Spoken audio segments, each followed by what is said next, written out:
Bueno, buenas tardes, ¿cómo están? El día de hoy nos toca hablar del tema adicciones. Vamos a empezar a contar un poco acerca de este tema y de su tratamiento, de las etapas de tratamiento y espero que les guste. Bien, bueno, adicto es una palabra que viene de adictus, que significa, en muchos libros lo explican así, como sin palabra. Sin embargo, hay otras acepciones de la palabra, por ejemplo en latín significa, su etimología viene de adicere, que significa adjudicar, asignar o dar valor.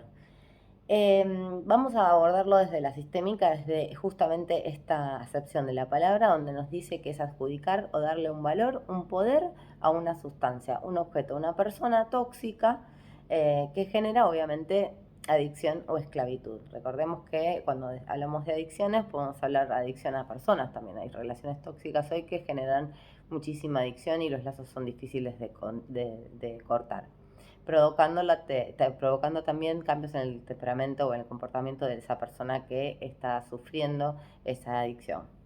Los factores que se tienen para, digamos, contraer, entre comillas, una adicción para terminar siendo adicto son la droga, que es ese, o sustancia, ese objeto o persona externo. Después tenemos un medio facilitador, que es el medio ambiente.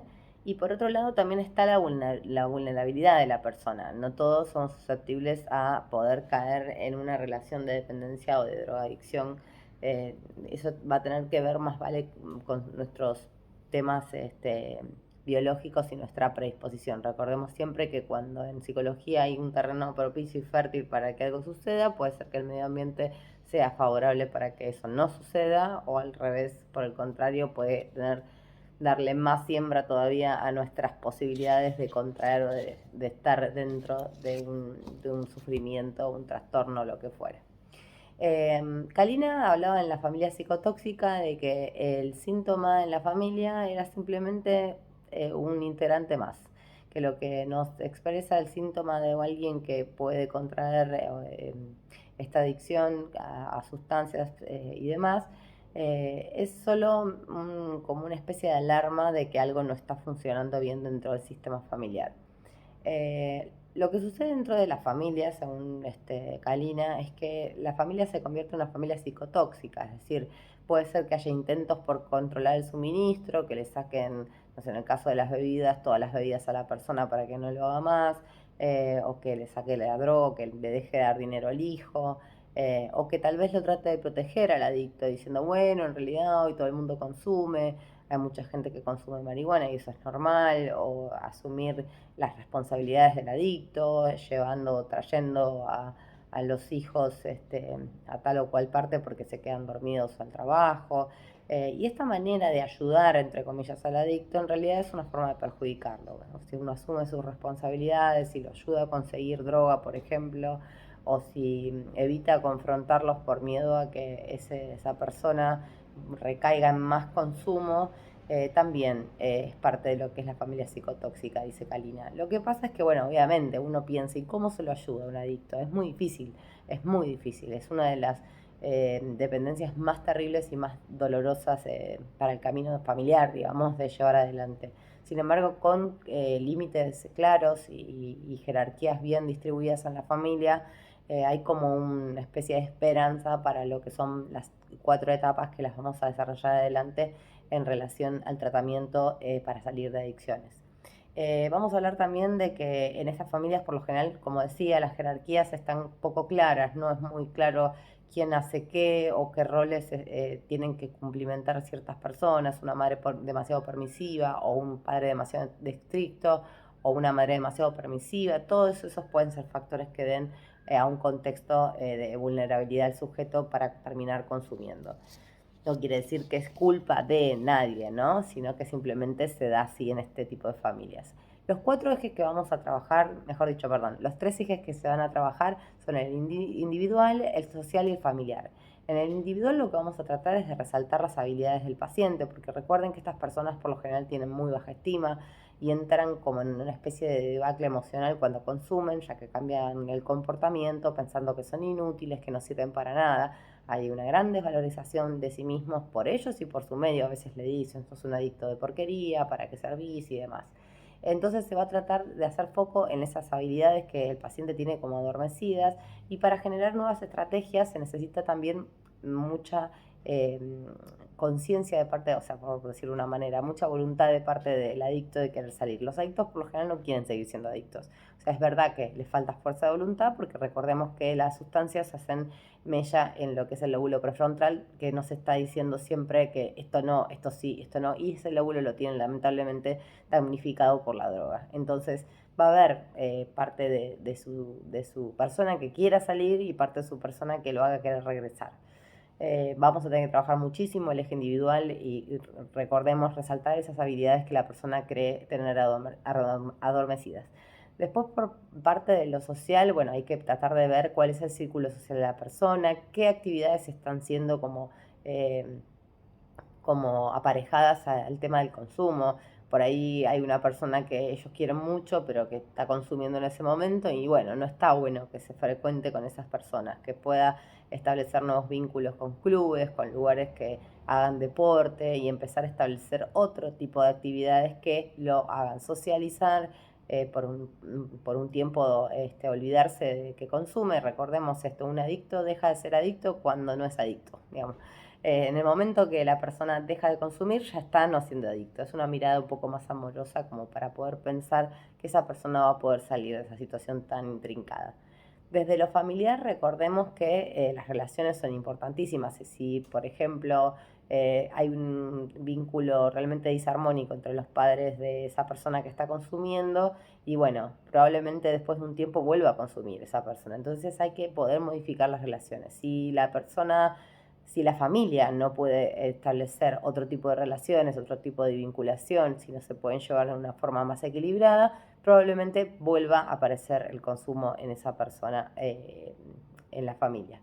Y después, desde el punto de vista espiritual, esto lo hemos visto muchísimo, mucha gente que se aboca a la religión, hay otra gente que trata de trabajar a nivel artístico, el arte terapia, la música, la filosofía, la búsqueda de la felicidad en el ser, la meditación. Son formas de trabajar el plano espiritual, que no es menos importante en las personas que necesitan aferrarse a una nueva droga, por decirlo de una manera.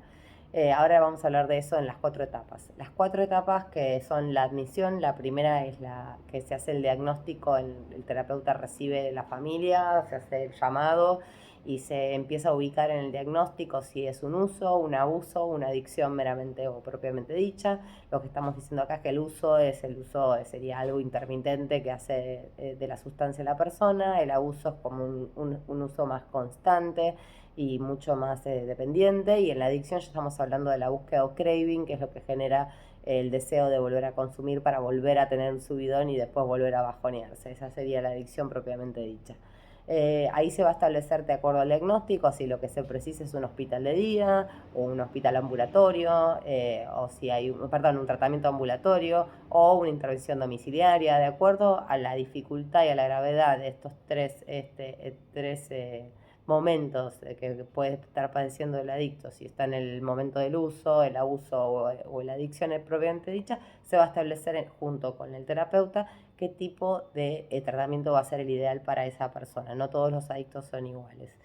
Por otro lado, tenemos lo que llama Minuchin reordenar el gallinero, digamos, lo que sería restablecer, reestructurar a la familia, poder ver límites, jerarquías, qué límites están difusos, qué actividades esa persona dejó de realizar, si se pueden modificar las relaciones, como decíamos, las formas de comunicar, quién piensa que esto es un problema de gravedad, para quién el problema es más grave, qué soluciones intentadas realizaron hasta el momento y no funcionaron.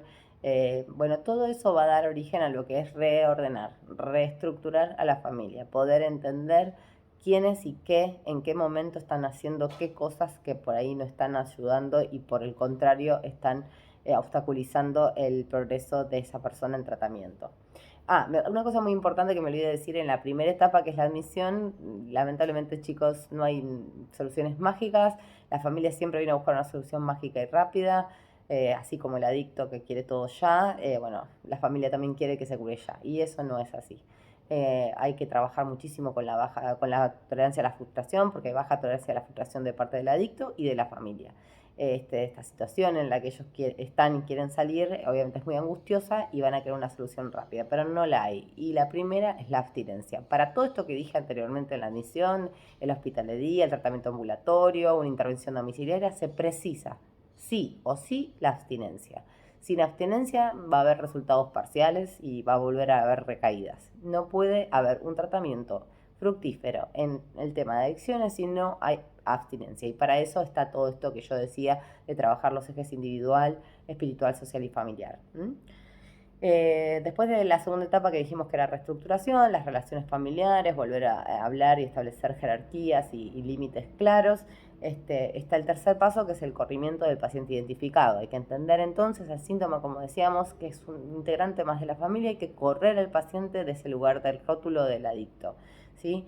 Y el terapeuta en ese momento va a ocupar de alguna manera, en ese plano, en esa tercera etapa, el lugar de la droga. O sea, va a ser tan dependiente ese paciente del terapeuta como de la droga. Luego está lo que se llama el cambio de juego, donde ya sí el terapeuta se va corriendo al lugar de experto, y lo que se va a tratar de hacer es empezar a elaborar un nuevo sistema de creencias, porque hasta el momento yo no valía nada, yo era un inútil, de mí se esperaba todo y no estoy dando nada, entonces mejor me drogo. Entonces hay que correr eso y empezar a validar aquellas habilidades que sí el paciente logró tener hasta el momento. Es un tratamiento que lleva mucha voluntad después, a partir de cierta etapa, mucha fuerza de voluntad, cosa que es difícil de tener, sobre todo al comienzo. Estamos recuerden, en la etapa de abstinencia, donde aparece toda la cuestión del craving, que es esta búsqueda para poder salir del bajón. Y la reinserción social, que vendría a ser volver a vincularse, obviamente no en forma exhaustiva. No vamos a esperar que esa persona salga a trabajar 10 horas, porque quizás esa nueva posibilidad de reinsertarse es la que lo hace querer volver a consumir para llegar a la perfección y volver a tener este pensamiento mágico de yo voy a poder controlarlo. ¿Por qué no? No lo va a poder controlar. Un adicto es siempre un adicto. En ese sentido, reconozcamos también, hay muchas frases de adicción, pero en ese sentido, un adicto es siempre un adicto, en el sentido de que si yo alguna vez fumé y dejé de fumar, bueno, yo siempre voy a ser una adicta al cigarrillo, porque por más que diga que no quiero volver, cada vez que sienta olor voy a querer volver a fumar. Y eso es para tener en cuenta. El adicto a la comida pasa lo mismo, el adicto al juego pasa lo mismo. O sea, siempre estamos vulnerables a caer. Por eso se dice que un adicto es siempre un adicto, porque la vulnerabilidad de esa persona ya está comprobada que puede caer. Entonces, una situación de dolor o una situación demasiado holgorio también puede traer deseos de consumir, o la sensación de este pensamiento mágico que les decía de yo lo voy a poder controlar, total es uno o dos y ya está. No, una vez la adicción comienza con los primeros cigarrillos y es así. Y la adicción comienza con los primeros saques de cocaína y es así. Y la adicción comienza con los primeros atracones de comida y es así. Así que bueno, nada, espero que les haya gustado. Es un tema muy complejo, muy arduo. Estoy tratando de hacer un resumen bastante escueto, pero la idea sería que lo podamos entender así en breve para poder hablar un poquito de este tema. Bueno, les mando un abrazo grande y espero que lo hayan disfrutado.